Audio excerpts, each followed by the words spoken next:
Hey guys, I'm back with days 9 and 10 of our Tokyo to Hokkaido road trip. When we woke up the next day at 7:45, we walked to a nearby onsen to get ready for the day. Along with a sauna, there was also an herbal medicated bath, which was quite relaxing. We then drove towards the city center to get some breakfast.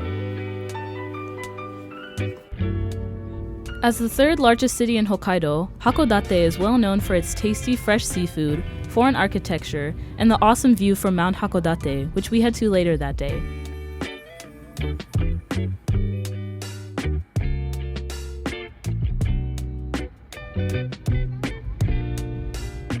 Here we'd arrived at the main plaza and were walking around to see what local delicacies were caught that morning, as well as where we would eat breakfast. In Japan, you'll often find plastic displays of meals offered at restaurants to help beckon customers to their store.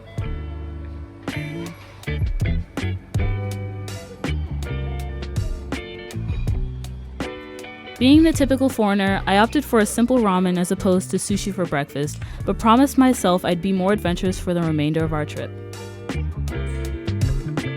After eating, we headed next door to the indoor fish market to browse the local catches of the day. The 250-something stores lay mapped out like a grid, with fresh produce at every turn, so it's easy to spend a lot of time here. Many of the vendors fish early in the morning to ensure premium freshness for their customers. We were one of many families checking out the morning market, where there was an assortment of crabs, clams and scallops, squid, sea urchins, and various fish, some of which were already filleted and ready to eat as sashimi. Broaching a more controversial topic, while Japan has a prominent history of whaling, especially post-World War II, the consumption of whale meat has gone down significantly, despite having come across a whale restaurant on our walk.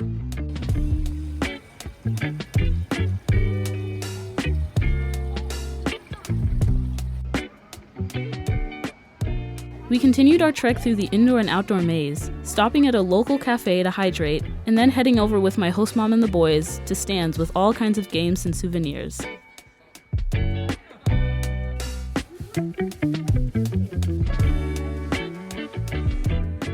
Back outside were more fresh fish, locally grown melons, and other seafood restaurants. While our schedule didn't fit it in, there is a part of the market where you're able to fish for your own squid and can then have it prepared by the seller as take-home sashimi. We continued on, stopping by a nearby port to admire the view of the city.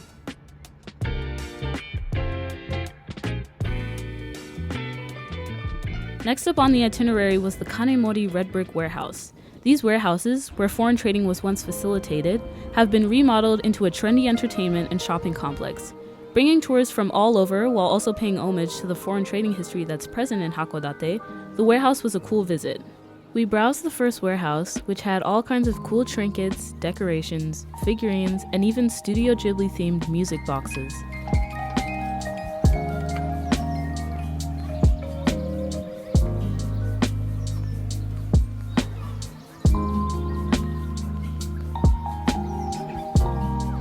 From Christmas curios to greeting cards to wooden characters, it was the perfect place to buy a cute little souvenir.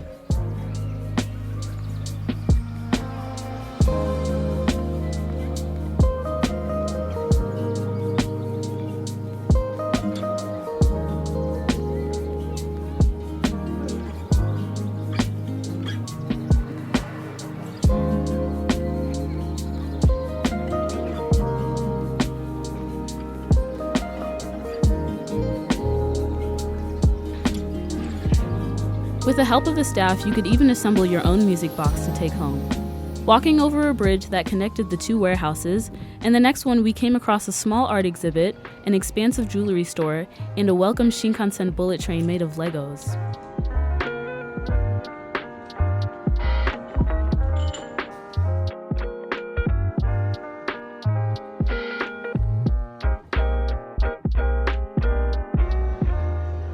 As expected, there was a store for sweets to take home or give as gifts that included Royce products, which is a popular Nama chocolate brand founded in Sapporo, the capital of Hokkaido. We briefly stepped outside to check out the port and then headed back inside the next warehouse, where we found all kinds of clothes, keychains, and other souvenirs.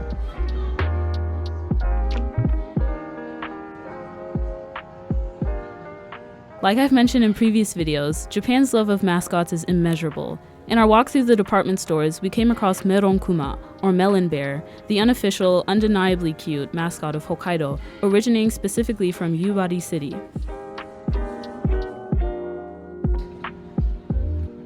There were also bags and pouches decorated with traditional patterns of the Ainu, the indigenous peoples of Hokkaido. We took our journey outside then, stopping briefly to admire a local artist's work of famous anime. My host mom went to get the Hokkaido Frappuccino, which was a part of the nationwide promotion of Starbucks being in Japan for 25 years. While the flavor was creamy corn, which might sound weird, Hokkaido is well known for its delicious food, one of them being corn. I had a sip and it wasn't half bad. Next, we headed up the San Francisco-like streets to check out Japan's oldest Russian Orthodox Church that overlooked the city. Built in 1859 by the Russian consulate, it's representative of the foreign influence in Hakodate and is officially considered an important cultural property by the Japanese government. At the time of filming, though, it was closed due to renovations. Next, we headed to the local shops and got some ice cream on the way. I scored some melon and milk ice cream, which is a popular flavor distinctive to Hokkaido. My host dad also cemented a funny memory of telling his son to eat the ice cream before it dripped all over his clothes. Even after spotting a manhole covered with smiley-faced squid, strolling through a small park with a great view of the city, and admiring the foreign architecture, we still shared a good hearty laugh together at the funny moment.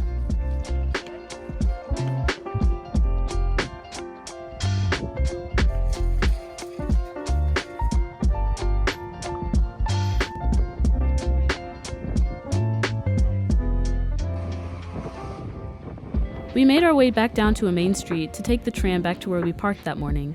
This was my first time on a tram in Japan, and I found it to be quite similar to riding the train, with the length in between stops like buses. I liked it more, as it somehow felt cozier. I found another manhole cover with the old public hall of Hakodate Ward carved into it, the same building we saw just a bit ago. Back at the station, my host mom and I checked out one last corner store before we drove back to the RV park to rest. Once we got back, I was given some free time to myself. To satiate my cravings, I set out in search of a Moss Burger for some fries, taking in the calming evening as I went. The walk back was just as nice.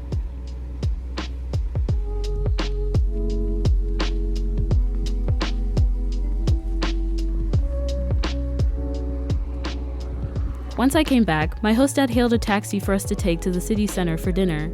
I'd ridden in a taxi before in Japan, but I felt so privileged to be able to sit up front with the taxi driver. Coincidentally, I spotted the same squid manhole cover, this time in color, and then headed into the sushi restaurant with my host family. It was one among other various restaurants and was stationed next to a hotel and was actually right down the street from the brick warehouse. The restaurant, Marukatsu Suisan, is a conveyor belt sushi restaurant. The morning fish market was proof alone that the sushi served here would be really fresh and tasty, and it was. Like many conveyor belt restaurants, platters of nigiri, sashimi, and other side dishes float past each booth, where customers can take what they like or order specifics from the menu. The ikura that I tried was quite salty, but had an interesting fishy taste. For those averse to raw food, they also offer cooked sushi and fried fish.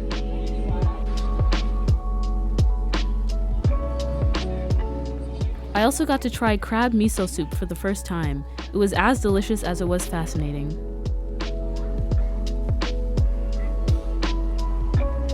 After dinner and snapping some pictures of the plaza, we took a walk through town up to the Hakodate Ropeway, which would take us up to the top of Mount Hakodate. At 1,096 feet, the aerial ropeway takes about 3 minutes to ascend to the mountain's peak. A round-trip ticket costs about $10.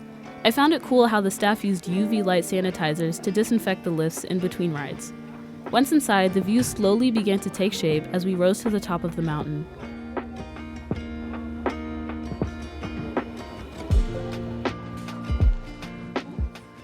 On top of the mountain was a gift shop, a restaurant and event hall, and of course a viewing deck to take in the cityscape.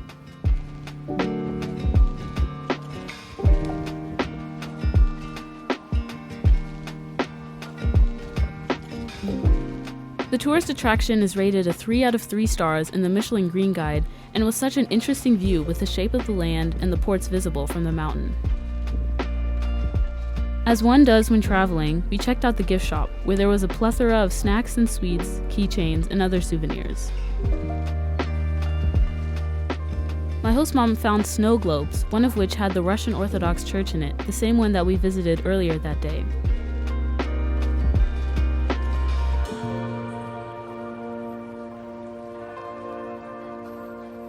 I even stumbled across a collection of cute potato chip keychains. In the end, I bought some postcards to send home to friends and family. After meeting back up with my host dad and the boys, we took the lift back down the mountain. All in all, it was a great way to finish off our busy day.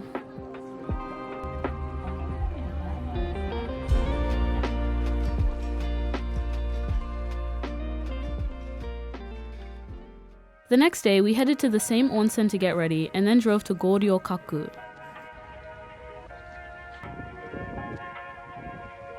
Fort Goryokaku is a star-shaped Western-style fortress that acted as a defense HQ for Hokkaido during the late Edo period to combat Western powers. Since 1910, it's been a public park of rich historical significance. The entire fortress is surrounded by a moat, and in the inner portion lies the former magistrate office, which acted as a government office run by the Tokugawa shogunate. After the fall of the shogunate in 1871, the original building was destroyed.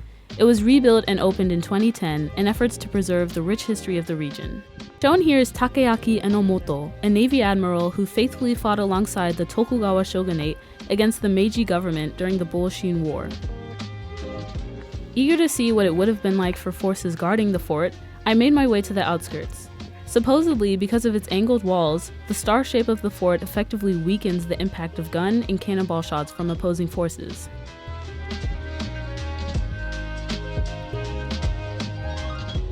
After meeting back up with my host family, we went to Goryokaku Tower, which stands at 350 feet and has an observatory for viewing the fort from an aerial view and provides further historical insight. On the lower level, there was a gift shop and some cafes, a cool topographical model of the entire city, as well as the elevator that takes visitors to the viewing deck. Despite us going on a cloudy day, getting a bird's eye view of the fort was pretty cool. The star shape became even more apparent, and it made you appreciate the 7 years of work that went into the construction. I found the historical models interesting, as they featured accompanying comics and concise descriptions in multiple languages about the events that took place. I thought it was a cool method to get younger people more interested in its history. Because of the dense cloud cover, we weren't able to see too far out into the city, but the view of the fort made up for it. We took our time checking out the views in various to-scale models, and then slowly made our way back down to poke around the gift shop.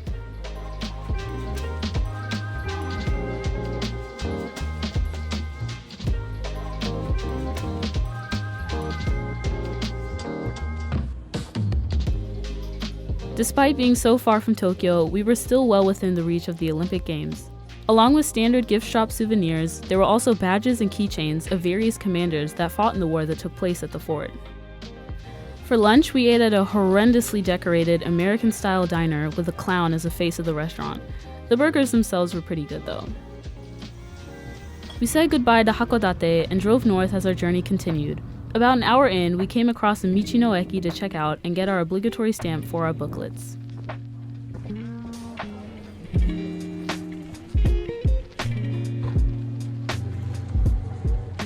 Japanese bathrooms continue to surprise me. Here, the booths were really roomy and the circular doors slide closed with a lock. There was even a mini stall for small children to use. Among other things, I bought some tasty apple-infused waffles, some tomatoes to snack on, and headed on over to the other lobby to collect my stamp.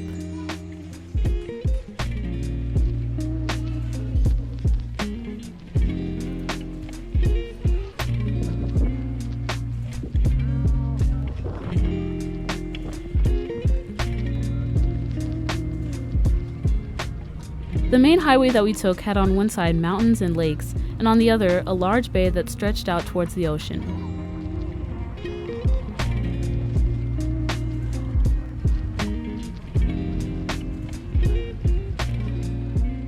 We arrived then at another roadside stop, this one in a much quieter area.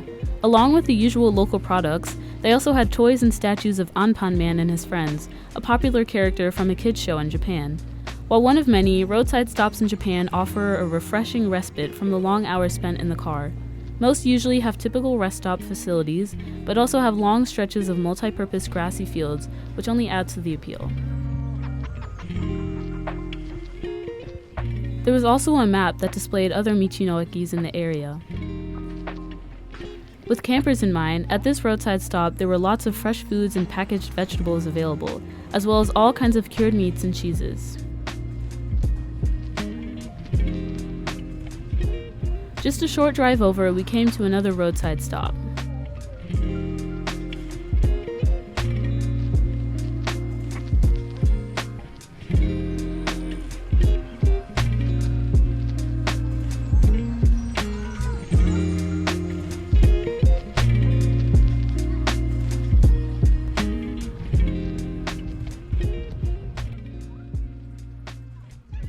In about 30 minutes, we had driven over to Niseko, a town of only about 5,000 inhabitants, but is deemed the most famous ski resort in Japan for its amazing powder snow come wintertime. Popular with domestic and international tourists alike, especially Australia, Niseko also has some of the most expensive real estate in the country. Because of the reputation of the area, a lot of the developments are high scale and newly built, seeming quite out of place for an area that's mostly mountains. Thankfully, during the summertime, it's a sleepier town, but you can still see the overseas foreign influence that remains year-round. While my host dad did some clothes shopping for the boys, my host mom and the kids and I walked around a bit, heading up a main street on a hill with apartment complexes, clothing stores, and cafes lining each side. The street had a great view of Mount Yote, Niseko's picturesque mountain that's great for hiking, skiing, and other outdoor activities. Due to its resemblance, Mount Yote is commonly known as the Mount Fuji of Hokkaido. From the main shopping area, we drove a bit through the town, passing luxurious 7-Elevens and modern ski lodges on the way.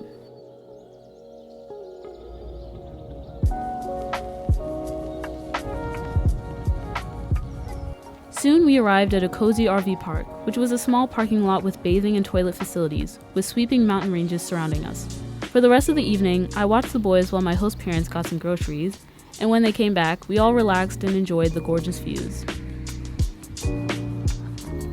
Alright, that wraps up days 9 and 10 of our road trip. Thanks so much to those of you who stayed until the end, and if you enjoyed, feel free to like this video or comment any thoughts you might have. Be on the lookout for my next video where I solo travel to Sapporo, Hokkaido's capital. If you'd like to see the rest of the journey or more videos like this, don't forget to subscribe. Thanks again, and I'll see you in the next one.